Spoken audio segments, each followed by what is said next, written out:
नुकताच controller auditor general of India, ज्याचं नाव लोकप्रिय नाव कॅग, त्यांचा महाराष्ट्र राज्याच्या जमा खर्चाचा 2024-25चा अहवाल विधानसभेमध्ये ठेवण्यात आला. तो देखील खुबीने विधानसभा सत्राच्या शेवटच्या दिवशी ठेवण्यात आला.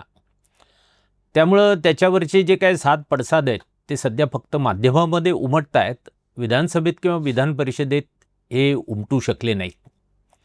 पण या अहवालामध्ये लाडकी बहीण या योजनेबद्दलचं जे वस्तुस्थिती दाखवलेली आहे किंवा त्याच्यावर केलेली जी टीका टिप्पणी आहे ती खूप गंभीर आहे. गंभीर या अर्थाने आहे की लाडकी बहीण योजना ही निवडणुकीच्या तोंडावर जाहीर करण्यात आली आणि सत्ताधारी आणि विरोधी पक्ष दोघेही असं सांगत होते की ही योजना गेम चेंजर योजना आहे. म्हणजे हे दोघांनाही मान्य होतं. अशा या योजनेमध्ये जी आकडेवारी आता समोर आलेली आहे त्याप्रमाणे 92 लाख लोकांना याचा जो फायदा दिला तोच मुळात चुकीने दिला. म्हणजे त्यातले काही स्वतः सरकारी नोकर होते किंवा काही लोक इन्कम टॅक्स पेयर होते. मजेशीर गोष्ट म्हणजे पुरुष देखील होते. हा तर कडेलोट झाला. त्यामुळं या कॅगची जी काही निरीक्षण आहेत ती अतिशय गंभीर आहेत आणि या विषयावर आज आपण चर्चा करणार आहोत. सुरुवातीला मी व्यंकटेश केसरी यांना सांगेन की तुम्ही या कॅगच्या ज्या निरीक्षण आहेत त्याच्याकडं कसं पाहता? असं आहे की या कॅगने महाराष्ट्राची अब्रू जी आहे महाराष्ट्र सरकारची अब्रू देशाच्या वेशीवरती त्यांनी मांडलेली आहे. मुळामध्ये 2 कोटी काही लाख म्हणजे 40 लाखपर्यंत असं म्हणतात त्या लाभार्थ्यांना निवडणुकीच्या ऐन तोंडावरती ही योजना राबवण्यात आली. वास्तविक पाहता निवडणुकीच्या तारखा घोषित केल्यानंतर किंवा निवडणूक व्हायच्या 6 महिन्या अगोदरपर्यंत 6 महिन्याच्या आतमध्ये तुम्ही कुठलाही पॉलिसी डिसिजन घेऊ शकत नाही असा एक संकेत आहे. निवडणूक आयोग त्याला आक्षेप घेतं. परंतु या महायुतीचे जे महायुती आहे महाराष्ट्रातली तिनं लोकसभेत मार खाल्ला आणि त्याच्यानंतर त्यांच्या लक्षात आलं की आता काय करायचं म्हणून ती योजना आणण्यात आली. सरसकट तिचे पैसे वाटप करण्यात आले. म्हणजे ती लागू करण्याच्या अगोदर त्या लाभार्थीच्या खात्यात पैसे होते. आता कसं झालं की जे कॅगने जे म्हटलेलं आहे की 92 लाख जे लाभार्थी आहेत त्यांनी KYC पूर्ण न केल्यामुळं त्यांचं नावं त्यांनी वगळलीत. परंतु याच्यामध्ये ज्या 65 वर्षाच्या वरच्या महिला त्यांना मिळालेलं आहे, ज्या राज्य सरकारच्या सेवेत काम करतात त्यांना मिळालेलं आहे, ज्या ह्या एकपेक्षा अधिक स्कीमचे त्यांना बेनिफिशरी आहेत लाभार्थी आहेत त्यांना मिळालेलं आहे. हे सर्व होत असताना महाराष्ट्राचं प्रशासन काय करत होतं हा त्यातला महत्त्वाचा मुद्दा आहे. म्हणजे आर्थिक शिस्त जी आहे ती शिस्तचे धेंडवडे निघाले. महाराष्ट्र राज्य हे स्वतःला प्रागतिक म्हणजे काय म्हणतात त्याला प्रोग्रेसिव्ह म्हणजे प्रोग्रेसिव्ह तर आहेच पण सर्वात विकसित राज्य देशात मानलं जातं. तिथे प्रशासनाची ही अवस्था असेल तर मग भारतातल्या कुठल्या राज्यात प्रशासन चांगला हा प्रश्न पडतो. त्याच्यानंतर ही स्कीम तिने राबवली. त्यामध्ये जी महिलांसाठी होती ती 40,000 पुरुषांना दिली. मग जे वितरण करत होते सरकारचे प्रशासन आहे त्यांना एवढे गलेलठ्ठ पगार मिळतात, त्याच्यानंतर त्यांना रोज मलिदा मिळतो. ते काय करत होते ह्यांना हे सर्व कळायला 2.5 वर्ष लागली. म्हणजे हे वास्तविक पाहता निवडणूक झाल्या करू शकले असते. हा एक त्यातला एक भाग झाला. दुसरा भाग या स्कीमच्या नावाखाली जे दुसऱ्या वेलफेअर स्कीम्स आहेत सरकारच्या तिनं मार खाल्ला. महत्त्वाचं म्हणजे जे आर्थिक शिस्त महाराष्ट्र सरकारचे आहे त्या आर्थिक शिस्तीचे 3 तेरा वाजलेले आहेत. आता ह्याच्यानंतर मग आम्ही बहीण ही योजना बंद करणार आणि आम्ही चालू करू. मुळामध्ये महिलांचं सबलीकरण म्हणजे त्यांना आर्थिकदृष्ट्या स्वयंभू करण्यापेक्षा तुम्ही त्यांना तुकडे दिले ते दिले त्यामध्ये गडबड केली. आणि महत्त्वाचं म्हणजे त्या काळात ज्यावेळेस त्यांनी ही स्कीम राबवली त्या काळात ना इलेक्शन कमिशनने आक्षेप घेतला नाही, नंतर न्यायपालिकेने काही घेतलेलं नाही आहे. म्हणजे आता ह्याचा वाली कोण आहे म्हणजे हे व्यवस्था कशी चालती हे सर्व संभ्रमात टाकणारा हा जो लाडकी बहीण योजना आहे आणि कॅगने तिचे काढलेले वाभाडे आहेत. तुम्ही जे म्हणालात की शेवटच्या दिवशी ठेवलं जातं 30 दिवस कुठलंही सरकार असू दे, ते अशा प्रकारचे विवादास्पद जे रिपोर्ट असतात ते शेवटच्या दिवशी ठेवतात. बरोबर त्यामुळे तुमची चर्चा होत नाही, पुढचं सेशन येईपर्यंत याच्यातले वाफ निघून जाते. तर असले गेम खेळत असतात लोकांशी. सरदेशमुख, तुम्हाला वाटत नाही का की हे सरळ सरळ मतदारांना भ्रष्ट करून निवडणुका जिंकण्याचा एक अतिशय अश्लाघ्य प्रकार होता? निश्चितपणे. आता बघा, एक पुस्तक आहे यांचं, प्रणय रॉय आणि सुबारीवाल्यांचं, द वर्डिक्ट नावाचं. तर ते पुस्तक वाचत असताना लक्षात असं आलं, 1962 पर्यंत महिलांची जी मतदारांची संख्या होती ती 47.5% महिला 62 पर्यंत मतदान करायच्या. आणि त्याच्यानंतर 2014ला किती करत होत्या, तर 2014ला 62% महिला मतदारांचं प्रमाण झालं. म्हणजे साधारणतः 19% राईज त्या काळामध्ये होता. आणि 14 पासून 2026 पर्यंत महिला मतदारांचं प्रमाण वाढलेलं दिसतंय आपल्याला. आणि हे मतदाराचं प्रमाण वाढावं याच्यासाठी म्हणून केलेली ही राजकीय सोय होती. ही म्हणजे महिलांचं कल्याण करावं म्हणून आखलेली योजना नव्हतीच मुळात कधीच.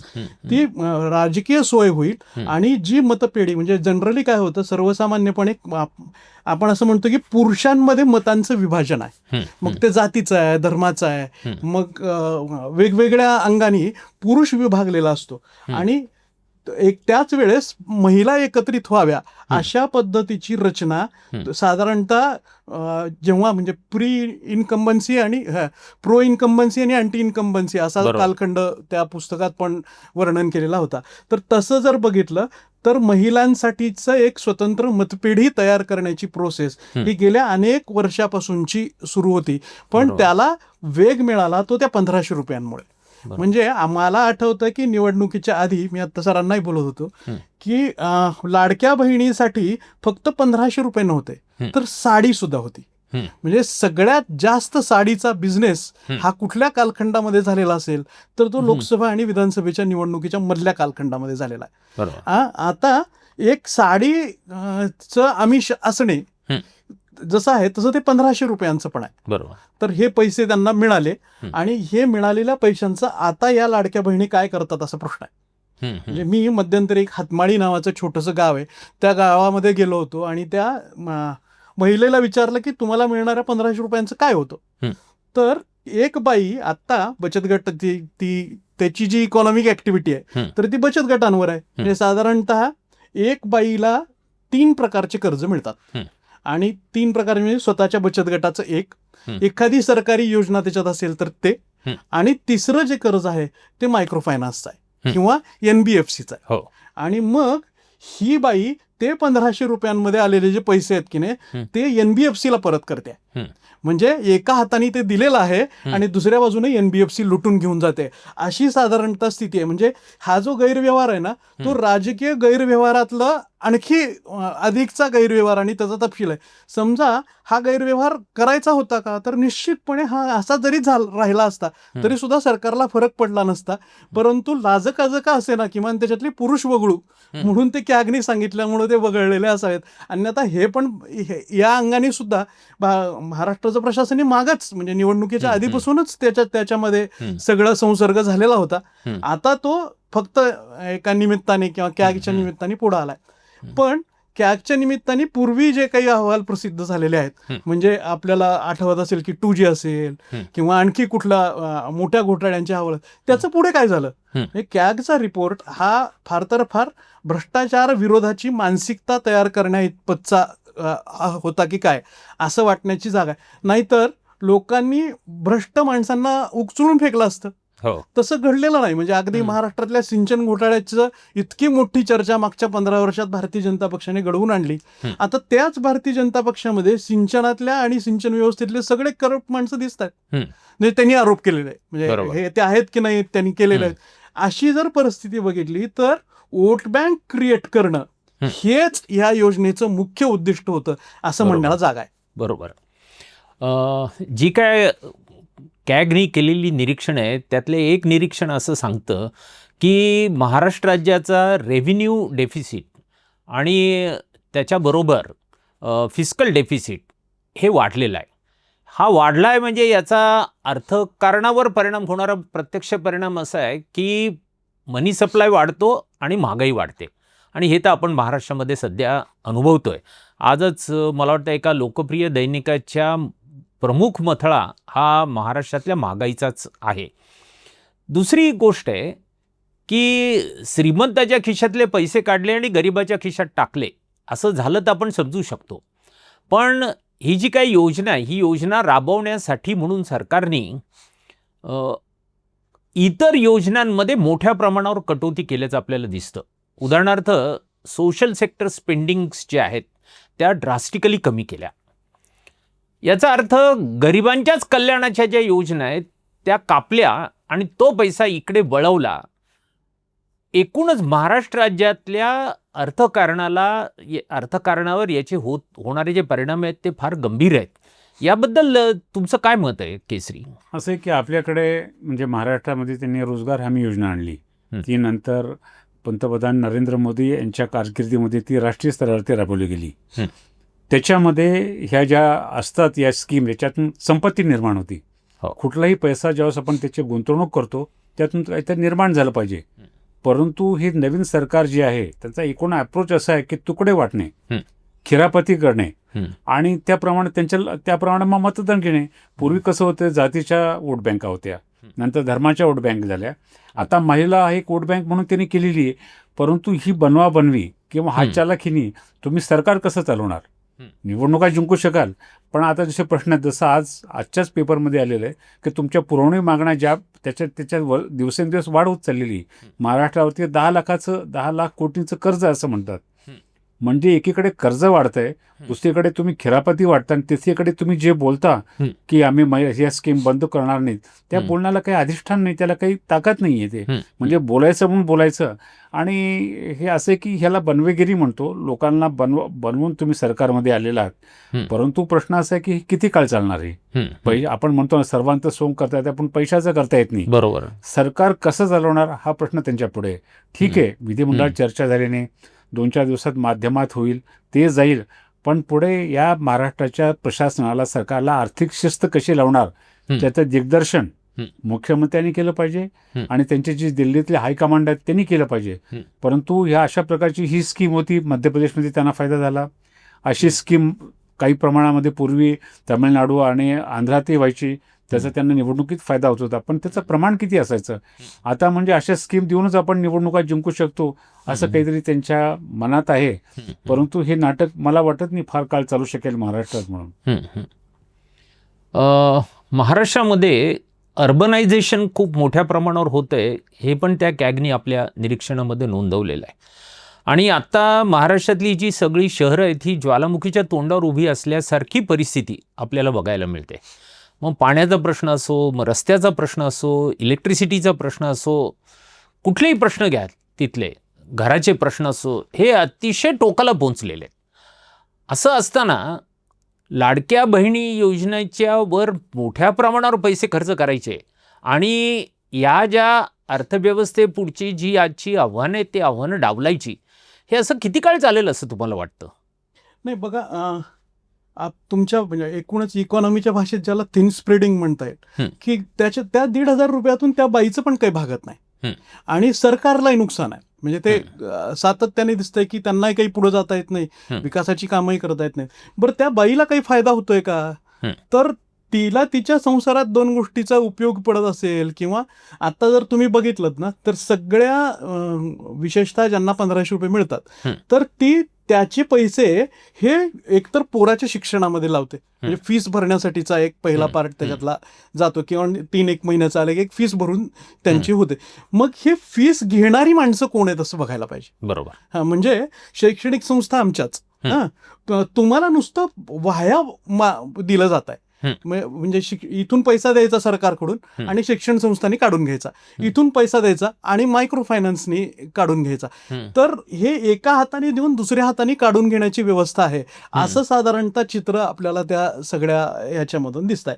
आणि दुसरं आहे की एक स्ट्रक्चर्ड फॉर्मॅट डेव्हलप होताना दिसतोय. म्हणजे विशेषतः महिला वोट बँकेच्या अंगाने जाताना तुम्हाला जर आठवत असेल 2014 पर्यंत आपल्याला असं सांगितलं जात होतं की तुम्ही वोटिंग पर्सेंटेज वाढवा. हां, म्हणजे इथं जा मतदान करून घ्या, तिथं जा मतदान करून घ्या, मतदान बरोबर. करणं कसं महत्वाचं आहे. म्हणजे मतदाराचं ॲडिशन करण्याची प्रोसेस होती बरोबर. ती 2024 पर्यंतच्या आतापर्यंतच्या निवडणुकीमध्ये. आणि आता जेव्हा विधानसभेच्या निवडणुका अलीकडच्या आपण बघतो आहोत तेव्हा हीच प्रोसेस मायनसमध्ये जाणार दिसते. म्हणजे SIR हे निवडणुकांमध्ये मतदारांचं वजावटीकरण आहे. हो. आणि आता इथपर्यंतचा जो प्रवास होता म्हणजे अधिक करायचं आणि दुसऱ्या वेळेस वजा करत जायचं. लाडकी बहीण ही आता वजावटीचा खेळ चालू झाला. त्यातला जो अधिकचा खेळ होता तो एका कालखंडापर्यंत अधिकचा झाला. आता निवडणुका जिंकायच्या असतील तर तो वजावटीचा करायला लागेल असं साधारणतः चित्र आतापर्यंतचं दिसत आहे दोन्ही बाजूला. म्हणजे हे आता म्हणजे मध्य प्रदेशामध्ये जसा फायदा झाला तसं महाराष्ट्राशिवाय सुद्धा अन्य राज्यांमध्ये हे सगळे प्रयोग तशाच पद्धतीने केले जातील. महिला वोट बँक हाच कदाचित NDAचा पुढच्या काळातला मेजर अजेंडा असू शकेल. बरोबर. बरोबर. आणखी एक आहे की महाराष्ट्रातलं आजचं हे जे सरकार आहे हे सरकार एकीकडे सुप्रीम कोर्टातल्या दाव्यांचा निकाल लागत नाही याचा फायदा घेऊन आज राज्य करत आहे. दुसरीकडे या सरकारचा जन्मच मुळात अनैतिक मार्गाने झालेला आहे हे आपल्याला या लाडक्या बहीण योजनेच्या अंमलबजावणीच्या प्रक्रियेमध्ये दिसून येतं. तर केसरी, तुम्ही या एका गोष्टीवर प्रकाशझोत टाका की आता हे याला मार्ग काय, ही परिस्थिती बदलेल कशी? असं आहे की हे सरकार आलं त्यांनी मतं विकत घेतलेली, ज्याला प्रशासकीय भाषेत तुम्ही करप्ट प्रॅक्टिसेस तुम्ही वापरलेत तुम्ही जिंकून येण्यासाठी. निवडणूक आयोग आहे तो असून नसल्यासारखा आहे, तो कोणाचं काम करतो सगळ्यासमोर सगळ्यांना माहिती. दुसरी गोष्ट, यापूर्वीचं जे सरकार आलं होतं सर्वोच्च न्यायालयाच्या ज्या लार्जर बेंचने जो निकाल दिला होता त्यातच त्यांनी म्हटलं होतं की सरकार म्हणजे राज्यपालांची कृती होती तीच मुळात असंविधानिक होती. म्हणजे ते सरकारही तसंच आलं होतं. हे सरकार हे असंच आलेलं आहे. आता पहा ना करप्शनचं, ज्या रामाच्या नावावरती त्यांनी सांगितलं होतं 400 पार राम मंदिराच्या नावावरती, तिथे दानपेटीलाच पाय फुटलेले आहेत, तिथंच पैसे चाललेत. आणि आजची बातमी अशी आहे की तिथे भाविकांचं येणंही कमी झालं म्हणून. त्याच्यानंतर खालोखाल महाराष्ट्रातल्या कॅगचा रिपोर्ट आला की तुम्ही त्या ज्या लाडक्या बहिणीचे तुम्ही काय त्याचे 3-13 वाजवले, ते आलेलं आहे. भ्रष्टाचाराची प्रकरणं हळूहळू येत चाललेली. त्याच्या अगोदर मध्य प्रदेशमध्ये जे मुख्यमंत्री आहेत त्यांनी कसा त्या उज्जैनच्या तिकडे फायदा घेतला ते नातेवाईकांनी, ते आलेलं आहे. असं की एका रात्रीत बदल होत नाहीत. ह्या भ्रष्टाचार जो म्हणत होते की ना खाऊंगा ना खाणे दूंगा, कुठेतरी भ्रष्टाचार त्यांना चिकटतोय. त्यामुळे कुठल्याही व्यवस्थेमध्ये अंतिम निर्णय असतो हा लोकांचा असतो. आता SIR जे त्यांनी करतात की त्यामध्ये ठराविक आपले मतदार त्यांना पाहिजेत, इतरांचे नकोत. त्याच्या दृष्टीने छाननी चालू आहे. तर ठीक आहे, तुम्ही व्यवस्था किती काळ वापरणार. असे की यापूर्वी आपल्या शेजारच्या राष्ट्रामध्ये मेजॉरिटी मिळाल्यानंतर सुद्धा सरकार ओळखलेले. निवडणुकीच्या निकालाने तुम्हाला पूर्ण जरी बहुमत दिलं असलं तरी ते सरकार चालवणं हा वेगळी कसरत आहे ती. त्या कसरतीसमोर हे सरकार कसं टिकणार किंवा हा पक्ष कसा टिकणार हा महत्त्वाचा आहे. ठीक आहे, म्हणजे आपण म्हणतो की शिशुपालाचे 100 अपराध झाले पाहिजेत, ते म्हणतात की घडा भरत चाललेला आहे. परंतु हे खरं की हे वातावरण या सरकारच्या आणि सत्ताधारी पक्षाच्या त्यांना अनुकूल नाही आहे. वाट पाहावी लागेल, लोक वाट पाहतील ते. म्हणजे आज एकेकाळी सेशन होते तेव्हा निवडणूक आयोगाचा एक दबदबा होता. आज सेशन आपल्यामध्ये नाही आहेत. महात्मा गांधी, जयप्रकाश नारायण आणि अगदी अण्णा हजारे हे पण आज काही आपला नैतिक दबाव टाकून या सरकारला काही गोष्टी प्रभावीपणे समजावून सांगतील या शक्यता नाही आहेत. याचा अर्थ राजकीय पक्ष, न्यायपालिका, प्रशासन या सगळ्याच वेगवेगळ्या आघाड्यांमध्ये एक हतबल अशी एक परिस्थिती आज निर्माण झालेली आहे. त्यामुळे मला वाटतं शेवटी जनतेच्या बाहूमध्ये लक्ष बळ आहे. याच एका गोष्टीवर विश्वास ठेवून याच जनतेच्या वतीने उठाव झाला तरच आजच्या परिस्थितीमध्ये काहीतरी बदल होऊ शकेल असं वाटतं. सरदेशमुख, तुमचं एक फायनल याच्यावरचं कॉमेंट पाहिजे. एक लाडकी बहीण आणि कॅग या अनुषंगाने सर, आत्तापर्यंतच्या बहुतांश योजनांमधले म्हणजे करप्शन हा कधीच लोकशाहीमध्ये फार महत्त्वपूर्ण मुद्दा बनवत न्यायला लागतो त्याला हळूहळू. आणि तो कदाचित एका विशिष्ट लेवलपर्यंत गेल्यानंतर सुद्धा तो लोक सगळा स्वीकारतील असं दिसत नाही. म्हणजे सगळी करप्ट माणसं धनाधन निवडून येताना दिसतात. त्यांचा डिफरन्स सुद्धा कमी नाही आहे. म्हणजे कमी मताने निवडून आलाय वगैरे असं पण नाहीये. हे कदाचित करप्शन इतिहासामध्ये सुद्धा इन्व्हिटेबल होतं. म्हणजे मागचा जरी इतिहास काढून बघितला तरी सुद्धा करप्शन ही प्रोसेसच आपल्याकडं कदाचित आपण सगळेच एका अर्थाने करप्ट असू किंवा वेगवेगळ्या अर्थाने सुद्धा आपल्यामध्ये सुद्धा हे करप्शन आतमध्ये खूप झिरपलेलं असतं.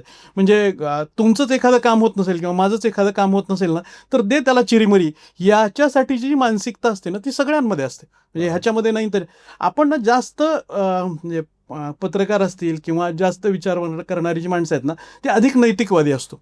कॉमन माणसं एवढं तर त्यांना चालतंच की या मूडमध्ये आहेत की काय, अशी शक्यता मला त्यातली जास्त दिसते आहे.